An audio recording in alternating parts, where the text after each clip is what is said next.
Assalamualaikum warahmatullahi wabarakatuh. Perkenalkan, nama saya Muhammad Rizali Kurniawan dari kelas C1 dengan nomor NIM 2190302198. Dalam video yang akan saya buat ini, saya akan menganalisa kelayakan usaha yang sudah saya lakukan pada tugas ini.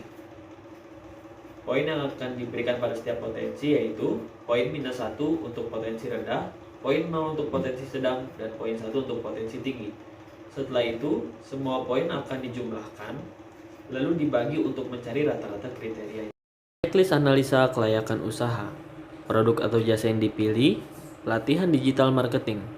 Tabel 1, analisa kekuatan ide bisnis produk atau jasa. Poin 1.1, tingkat diinginkan pasar terhadap produk atau jasa.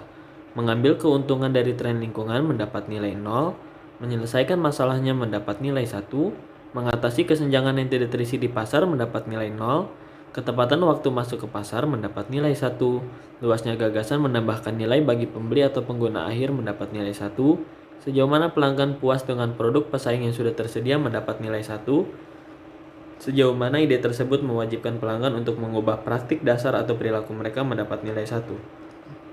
Poin 1.2, permintaan produk atau jasa disurvei langsung atau online. Seberapa besar kemungkinan pasar akan membeli produk atau layanan yang ditawarkan mendapat nilai 1. Bagaimana mereka bersedia membayar untuk produk atau layanan mendapat nilai 1. Di mana mereka dapat menemukan produk atau layanan ini untuk dijual mendapat nilai 1. Tabel 2, kelayakan target industri. Poin 2.1, daya tarik industri. Jumlah kompetitor mendapat nilai -1. Tahap siklus hidup industri mendapat nilai 0. Tingkat pertumbuhan industri bidang ini mendapat nilai 1. Pentingnya produk atau layanan industri kepada pelanggan mendapat nilai 0. Margin operasi industri mendapat nilai 1. Poin 2.2, daya tarik target pasar dan konsumen. Identifikasi target pasar untuk usaha baru yang diusulkan mendapat nilai 0. Kemampuan untuk menciptakan penghalang untuk masuk bagi pesaing potensialnya mendapatkan nilai 1. Daya beli pelanggan mendapat nilai 1. Kemudahan membuat pelanggan sadar akan produk atau layanan baru mendapat nilai 1. Potensi pertumbuhan target pasar mendapat nilai 1. Tabel 3, analisa kelayakan industri. Poin 3.1, kecakapan atau prowess manajemen. Pendiri atau pengalaman pendiri dalam industri mendapat nilai 1. Pendiri atau keterampilan pendiri berkaitan dengan produk atau jasa baru yang diusulkan mendapat nilai 1. Sejauh mana jaringan profesional dan sosial pendiri atau pendirinya di industri yang relevan mendapat nilai 1. Sejauh mana usaha baru yang diusulkan tersebut memenuhi tujuan dan aspirasi pribadi pendiri atau pendiri mendapat nilai 0. Kemungkinan tim bisa disatukan untuk memulai dan menumbuhkan usaha baru mendapat nilai 0. Poin 3.2, kecukupan sumber daya. Karyawan dengan kompetitor spesifik mendapat nilai 1. Perlindungan properti intelektual pada aspek kunci bisnis tidak berlaku pada saat pemula mendapat nilai 1. Tabel 4, kelayakan finansial. Poin 4.1, total modal awal yang dibutuhkan. Modal ekuitas mendapat nilai 1. Modal utang mendapat nilai -1. Modal khusus mendapat nilai 1. Poin 4.2, kinerja keuangan bisnis sejenis. Karakteristik ekonomi industri mendapat nilai 1. Profitabilitas dan risiko saat ini mendapat nilai 0. Nilai perusahaan mendapat nilai 1. Poin 4.3, daya tarik finansial keseluruhan. Hasil keuangan historis mendapat nilai 0.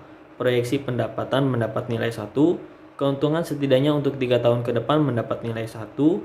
Margin kotor dan laba sebelum pajak sebagai persentase dari pendapatan mendapat nilai 1. Daya tarik relatif terhadap perusahaan lain yang telah Anda lihat mendapat nilai 0. Tabel 5, potensi keseluruhan. Potensi keseluruhan dari bisnis berdasarkan setiap bagian. Bagian 1, kekuatan ide bisnis mendapat nilai 4, yaitu berpotensi sangat layak. Bagian 2, isu terkait industri atau pasar mendapat nilai 2,5, yaitu potensi sangat layak. Bagian 3, kelayakan organisasi mendapat nilai 2,5, yaitu berpotensi sangat layak. Dan bagian 4, isu finansial mendapat nilai 2, yaitu berpotensi layak.